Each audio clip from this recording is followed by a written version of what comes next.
మొత్తం 16 మహాజనపదాలు ఉన్నాయి. అయితే ఎగ్జామినేషన్ పరంగా కొన్ని రాజధానులు చాలా చాలా ఇంపార్టెంట్. వీటి యొక్క రాజధానులు మహాజనపదాలు వాటి యొక్క రాజధానులు ఏమున్నాయి చూద్దాం. సో మనకి వాటి యొక్క రాజధానులు కూడా ఉంటాయి మహాజనపదాలకి. సో వాటికి సంబంధించి చూద్దాం. ఇప్పుడు అవంతి ఉంది, అవంతికి ఉజ్జయిని మాహిష్మతి అనేవి క్యాపిటల్స్ అనమాట. సో ఇప్పుడు వాటికి సంబంధించి చూద్దాం. So first Kashi. కాశీ కాశీ అనే మహాజనపదకి రాజధాని వచ్చేసి వారణాసి. వారణాసి వారణాసి అనేది ఇక్కడ రాజధాని. వారణాసి అనేది రాజధాని. కోశల కోశల అనే మహాజనపదానికి రాజధాని వచ్చేసి 2 అనమాట. నార్త్ వైపు ఒకటి ఉంటుంది, సౌత్ వైపు ఒకటి ఉంటుంది. ఉత్తర రాజధాని, దక్షిణ రాజధాని. సో స్రవస్తి స్రవస్తి అనేది ఉత్తరం వైపు ఉన్నటువంటి రాజధాని. దక్షిణ వైపు ఏంటంట కుశావతి. కుశావతి అనేది దక్షిణ వైపు ఉన్నటువంటి రాజధాని. సో అర్థమైందా? కాశీకి వారణాసి, కోశలకి నార్త్ వైపు స్రవస్తి, దక్షిణం వైపు కుశావతి. నెక్స్ట్ అంగ. అంగకి చంప. అంగ అనే మహాజనపదానికి రాజధాని వచ్చేసి చంప. చంప అనేది ఇప్పుడు బంగ్లాదేశ్లో ఉంటుంది రీజన్. నెక్స్ట్ మగధ. సో మగధకి రాజగృహ. సో మగధ అనే జనపదాకి రాజగృహ. సో రాజగృహ అనేది రాజధాని. ఇక్కడ బ్రాకెట్లో ఉండే, నేను ఇలా చేస్తున్నా కదా, స్క్వేర్ బ్రాకెట్స్లో ఉండేవి, రెక్టాంగిల్ బ్రాకెట్లో ఉండేవి రాజధానులు. నెక్స్ట్ వజ్జి. వజ్జి అనే మహాజనపద. ఇక్కడ చూడ 16 మహాజనపదాలు వస్తాయి. వజ్జి అనే మహాజనపద వైశాలి, బీహార్లో ఉంటుంది. వైశాలి అనేది క్యాపిటల్. వైశాలి అనేది రాజధాని అనమాట. దేనికి? వజ్జి అనే మహాజనపదకి. నెక్స్ట్ మల్లా. మనకి ఇది నేపాల్ రీజన్లో ఉంటుంది, హిమాలయాస్లో. మల్లా. మల్లా అనే మహాజనపదకి ఏంటంట కుషినారా. కుషినారా అనేది రాజధాని. కుషినారా అనేది రాజధాని. నెక్స్ట్ చేడి. చేడి. చేడి అనే మహాజనపదకి రాజధాని వచ్చేసి ఏంటంట సోతివతి. సోతివతి. సోతివతి అనేది రాజధాని. నెక్స్ట్ వత్స. వత్సాకి కౌశాంబి. సో వత్స అనే మహాజనపదకి రాజధాని వచ్చేసి కౌశాంబి. కౌశాంబి అనేది రాజధాని అనమాట. కౌశాంబి అనేది రాజధాని. నెక్స్ట్ కురు. కురు అంటే ఇంద్రప్రస్థ. కురు. కురు అనే దానికి ఇంద్రప్రస్థ. ఇంద్రప్రస్థ అంటే మన ఢిల్లీ. ఇంద్రప్రస్థ అంటాం కదా, ఢిల్లీ అనమాట. కురు అనే దానికి ఏంటి రాజధాని? ఇంద్రప్రస్థ. ఇంద్రప్రస్థ అంటే ఢిల్లీ. ఇప్పుడు ఢిల్లీ ఉంది కదా, అక్కడే కురు అంటే ఏంటి? కౌరవులు ఉన్నారు కదా ఆ ప్రాంతానికి సంబంధించి. కౌరవులు పాండవులు ఉన్నారు కదా, వాళ్ళు యుద్ధం చేసుకునేందుకు రాజ్యం కోసం, హస్తినాపురం కోసం, అంటే ఇంద్రప్రస్థ గురించి చేసుకున్నారు.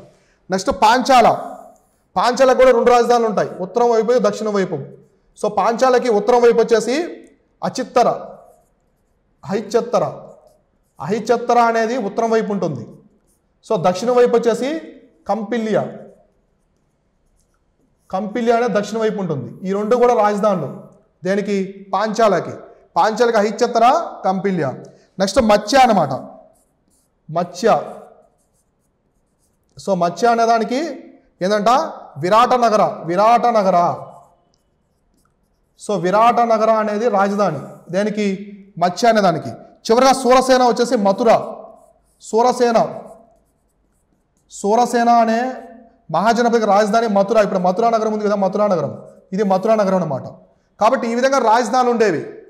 సూరసేన అనేదానికి ఇప్పుడు సూరసేన ఉంది. సూరసేనకి ఏంటంట మథుర అనమాట. సో మథుర అనేది రాజధాని. ఇట్లా పాంచాలకు 2 ఉన్నాయి, కురుకి హస్తినాపురం, అదే ఇంద్రప్రస్థ. ఇట్లా ప్రతి మహాజనపదికి ఒక రాజధాని. ఇప్పుడు మన ఆంధ్రప్రదేశ్కి అమరావతి ఉంది, తెలంగాణకి హైదరాబాద్ ఉంది.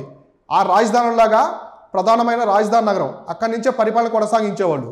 ఈ విధంగా 16 మహాజనపదాలకి ఇట్లా రాజధానులు ఉండేవి. కొన్నిటికి ఉత్తరం వైపు రాజధాని ఉండేది, దక్షిణ వైపు కూడా. ఆ మహాజనపదకి దక్షిణ వైపు కూడా రాజధానులు ఉండేవి. చూసారు కదా ఎన్ని అయ్యాయి? 1 2 3 4 5 6 7 8 9 10 11 12. సో 12 అనమాట. 12 మహాజనపదాలు చెప్పుకున్నాం. ఇంకెన్ని ఉన్నాయి? 4 ఉన్నాయి. సో ఇంకా మనకి 4 ఉన్నాయన్నమాట. నెక్స్ట్ అస్మక అంటే మన సౌత్ ఇండియా అనమాట మొత్తం. అస్మక అంటారు లేదా అస్సక అంటారు. సో గుర్తుపెట్టుకోండి, వెరీ వెరీ ఇంపార్టెంట్ ఎగ్జామినేషన్ పరంగా. మన దక్షిణ భారతదేశం మొత్తం కూడా ఇందులోనే ఉంటుంది. సో దీని యొక్క రాజధాని వచ్చేసి ఏంటంట పోతలి లేదా పోదన అని చెప్పేసి పిలిచేవాళ్ళు. పోతలి లేదా పోదన. సో ఇది వచ్చేసి రాజధాని. దేనికి? అస్మక లేదా అస్సక మహాజనపదకి. ఇది మన సౌత్ ఇండియా మొత్తం ఇందులోనే ఉంటుంది. నెక్స్ట్ వచ్చేసి అవంతి. సో అవంతికి 2 రాజధానులు ఉంటాయి. సో అవంతి ఇప్పుడు మీకు బాహుబలి సినిమా గుర్తొస్తుంది. అవంతికి ఉత్తరం వైపు ఉన్న రాజధాని. సో ఉత్తరం వైపు ఉండేది ఉజ్జయిని. సో ఉజ్జయిని. దక్షిణం వైపు ఉండే రాజధాని వచ్చేసి మాహిష్మతి. మాహిష్మతి గుర్తొచ్చిందా? బాహుబలి సినిమా. బాహుబలి సినిమాలో మాహిష్మతి సామ్రాజ్యం అంటారు కదా. ఆ మాహిష్మతి అనేది ఎక్కడ ఉండేదంటే ఇక్కడ వచ్చేసి అవంతి అనమాట. ఇక్కడ చూడండి, ఇమేజ్లు చూస్తే మీకు అర్థమవుతుంది. ఇక్కడ అవంతి ఉంది కదా, ఇక్కడ కనిపిస్తుందా మీకు అవంతి? ఇదనమాట అవంతి. అవంతికి 2 రాజధానులు, ఉత్తరం వైపు ఉజ్జయిని, దక్షిణ వైపు వచ్చేసి మాహిష్మతి. అంటే దక్షిణ వైపు ఉన్నటువంటి రాజధాని మాహిష్మతి. ఓకేనా? నెక్స్ట్ గాంధార. సో గాంధారాకి రాజధాని వచ్చేసి తక్షశిల. సో గాంధారాకి తక్షశిల అప్పుడు పాకిస్తాన్లో ఉంది. తక్షశిల అనేది ఇప్పుడు పాకిస్తాన్లో ఉందన్నమాట. నెక్స్ట్ కాంబోజా. ఇది కాశ్మీర్లో ఉంటుంది. కాంబోజా. సో కాంబోజా. కాంబోజా అనేది పూంచ్ అనమాట. ఇప్పుడు పూంచ్ జిల్లా ఉంది కదా, తెలుసు కదా పూంచ్, కాశ్మీర్లో ఉంటుంది పూంచ్ సెక్టార్ అని. ఆ పూంచ్ అనేది దానికి రాజధాని అనమాట. ఇలా మొత్తం 16 మహాజనపదాలు. 16 మహాజనపదాలకి 16 రాజధానులు అనేవి ఉండేవి అనమాట. 16 రాజధానులు అనేవి ఉండేవి. సో అర్థమైందా? ఇందులో మీరు ప్రధానంగా గుర్తుపెట్టుకోవాల్సింది అవంతి. అవంతికి ఉజ్జయిని నార్త్ వైపు ఉంటుంది, మాహిష్మతి సౌత్ వైపు ఉంటుంది. మన దక్షిణ భారతదేశం మొత్తాన్ని కూడా అస్మక లేదా అస్సక అనే ఒక మహాజనపదంతో చూపించారు. దాని యొక్క రాజధాని వచ్చేసి పోతన లేదా పోటైల్ అని చెప్పి పోతలు అని పిలుస్తున్నారు. ఓకేనా? ఇట్లా అయితే ఇన్ని మొత్తం 16 మహాజనపదాలు మనం చెప్పుకున్నాం. ఈ 16 మహాజనపదాల్లో 4 మాత్రం చాలా పవర్ఫుల్గా ఉండేది. అప్పట్లో 4 రాజ్యాలు చాలా పవర్ఫుల్గా ఉండేది. అంటే మన మహాభారతం తర్వాత బుద్ధిజం ఈ వచ్చిన టైంలో చాలా పవర్ఫుల్గా ఉండేది. అవే ఏంటంటే ఒకటి మగధ సామ్రాజ్యము, ఇంకోటి అవంతి, కోశల, వత్స. ఈ 4 వచ్చేసి శక్తివంతమైనవి అంటే పవర్ఫుల్ అనమాట. సో శక్తివంతమైనవి అనమాట. చాలా శక్తివంతమైనవి వచ్చేసి ఈ 4 రాజ్యాలు. ఇక్కడ మనం చూసుకుంటే మగధ సామ్రాజ్యం. సో మగధ సామ్రాజ్యాన్ని బింబిసార అజాశత్రు పరిపాలించారు. ఎప్పుడు? గౌతమ బుద్ధుని కాలంలో. మనం ఆల్రెడీ చెప్పుకున్నాం. మగధ సామ్రాజ్యాన్ని ఈ 4లో శక్తివంతమైనవి ఏమంటే ఒకటి వచ్చేసి మగధ. అత్యంత శక్తివంతమైంది మగధ అనమాట. దీన్ని ఎవరెవరు పరిపాలించారంటే బింబిసార. ఈ కాలంలో బింబిసార ఉన్నాడు. వాళ్ళ కొడుకు అయినటువంటి అజాతశత్రు కూడా ఇందులో ఉన్నాడు. ఓకేనా? నెక్స్ట్ రెండవది వచ్చేసి ఏంటంట అవంతి. నెక్స్ట్ వచ్చేసి అవంతి రాజ్యం. అవంతి రాజ్యాన్ని పరిపాలించిన రాజు ప్రద్యోతితుడు. ప్రద్యోత అనే రాజు పరిపాలించాడు అనమాట. అర్థమైందా? ప్రద్యోత అనే రాజు పరిపాలించాడు. 3వ శక్తివంతమైన రాజ్యం వచ్చేసి కోశల రాజ్యం. కోశల రాజ్యాన్ని ఎవరు పరిపాలించాడంటే ప్రసంజిత్తు అజాశత్రు యొక్క మేనమామే అనమాట. సో అతను కూడా ఓడిస్తాడు అజాశత్రు. నెక్స్ట్ వచ్చేసి వత్సదాన్ని ఎవరు పరిపాలించాడంటే ఉదయనుడు. సో ఉదయనుడు పరిపాలించాడు. అయితే మొత్తం మహాజనపదాల్లో గౌతమ బుద్ధుని కాలంలో, సో 500 BC ఆ టైంలో వీళ్ళు శక్తివంతమైన రాజ్యాలు ఇవి.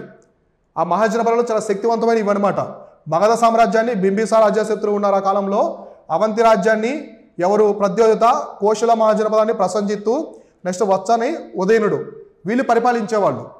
అంటే మొత్తం 16లో చాలా శక్తివంతమైన వాటివి. సో మగధ సామ్రాజ్యం అనేది భారతదేశ చరిత్ర కాకుండా ప్రపంచంలోనే చాలా శక్తివంతమైన రాజ్యం.